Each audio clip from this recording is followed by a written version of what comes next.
Hi hello.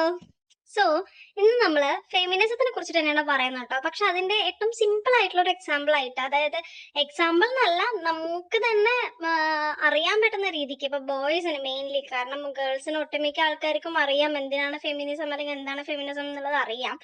പിന്നെ ഫെമിനിസത്തിന്റെ ഗുണങ്ങള് കൈപ്പറ്റിക്കൊണ്ട് തന്നെ ഫെമിനിസത്തിനെതിരെ സംസാരിക്കുന്ന ആൾക്കാരും ഉണ്ട്.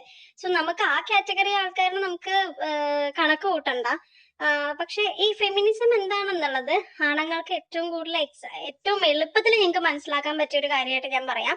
നിങ്ങൾ നിങ്ങളുടെ അമ്മയോടോ അല്ലെങ്കിൽ സിസ്റ്ററിനോടോ ആരോടെങ്കിലും പോയിട്ട്, ഏതെങ്കിലും ഒരു ഹൗസ് വൈഫ് ആയിരിക്കുന്ന ഒരു വിമന്റെ അടുത്ത് പോയിട്ട് നിങ്ങൾ ചോദിക്കാം, നിങ്ങളുടെ എഡ്യൂക്കേഷൻ ബാക്ക്ഗ്രൗണ്ട് എത്രയാണ്, എത്ര വരെ പഠിച്ചിട്ടുണ്ട് എന്ന് ചോദിക്കാം.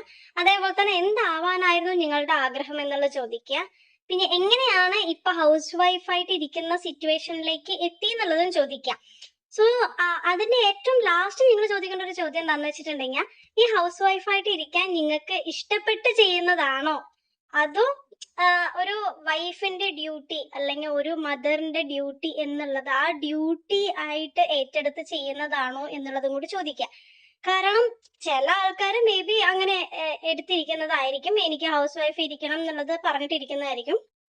പക്ഷെ ഇപ്പൊ ഒരു 100% എടുക്കണമെന്നുണ്ടെങ്കിൽ ഒരു 80%, ഞാൻ 90% അല്ലെങ്കിൽ 99 എന്നൊന്നും ഞാൻ പറയുന്നില്ല, ഒരു 80% ആൾക്കാരും വന്നിട്ട് ഞാൻ എന്റെ ജോലി കളഞ്ഞ് ഇരുന്നില്ലെങ്കിൽ ഞാനൊരു നല്ല അമ്മയല്ല എന്ന് പറയും.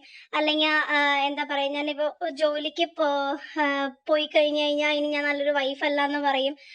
എന്നൊക്കെയുള്ള രീതിക്കായിരിക്കും ചിലപ്പോൾ അവര് ഹൗസ് വൈഫ് ആയിട്ട് ഇരിക്കുന്നുണ്ടാവുക. അങ്ങനെ നിങ്ങൾ നിങ്ങളുടെ അമ്മയോടോ സിസ്റ്ററിനോടോ ചോദിച്ചു നോക്കിട്ടാ ലാസ്റ്റ് ചോദ്യം പ്രത്യേകം ശ്രദ്ധിക്കണം കേട്ടോ, നിങ്ങൾ ഇഷ്ടപ്പെട്ട് ചെയ്യുന്ന കാര്യമാണോ ഇത് എന്നുള്ളത്. പിന്നെ